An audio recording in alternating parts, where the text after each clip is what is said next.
예대금 리차와 순이자 마진까지 살펴보려면 대출과 예금과 같은 은행의 본질적 사업을 이해하는 게 필요하다.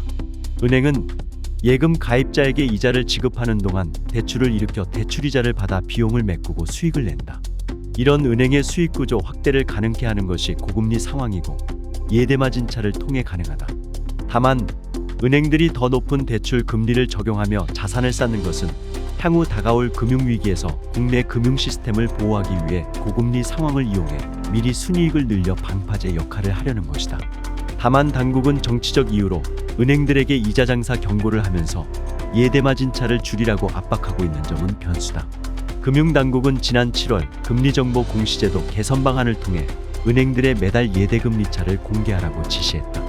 금리 상승기엔 예대금리차가 벌어지는 것이 금융상식인데도 이 격차를 줄이라고 강요하는 비상식적인 일이 벌어진 셈이다. 예대금리차는 은행의 순이자 마진을 구성하는 핵심 요소로 은행 수익성을 좌우한다. 이 수치가 클수록 수익성이 높다는 뜻인데 국내 은행 중에선 KB국민은행의 순이자 마진이 가장 높은 편이다. 은행 입장에서 비용을 낮추려면 이자를 덜 줘야 하는데 은행의 핵심 경쟁력 중 하나가 요구불예금이다. 전쟁과 인플레이션 등 불확실성이 높아지자 일단 돈이 머물러가는 요구불예금이 늘면서 국민은행과 같은 시중은행 수익성이 높아지고 있다.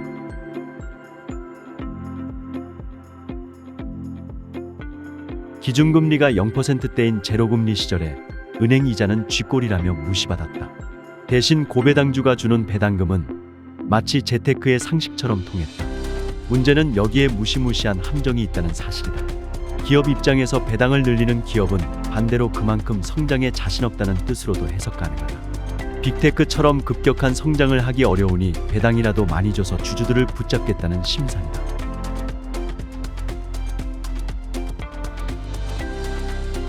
연금저축펀드와 ISA, IRP는 간접 투자 방식으로 노후를 편하게 대비할 요량으로 가입할 사람에게 적합한 금융상품 3총사다. 이들은 세제 혜택이 있기 때문에 세금 내는 것을 질색하는 투자자라면 반드시 가입할 필요가 있다.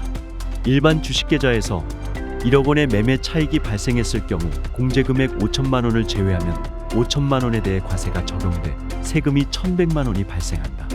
그러나 ISA 계좌를 함께 운용해 일반 계좌와 ISA 계좌에서 각각 5천만 원씩 매매 차익이 발생할 경우 세금이 전혀 부과되지 않는다.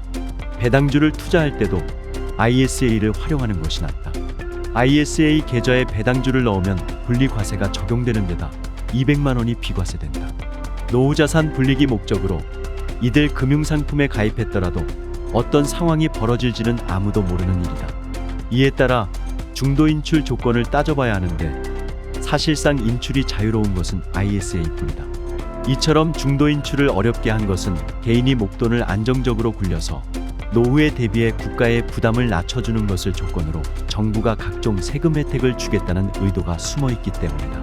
앞서 살펴본 대로 ISA에는 국내 배당주를 담고 연금저축펀드에는 국가지수를 추종하는 ETF를, IRP에는 고금리 예적금과 해외 인프라 펀드를 담으면 적절한 분산이 가능하다.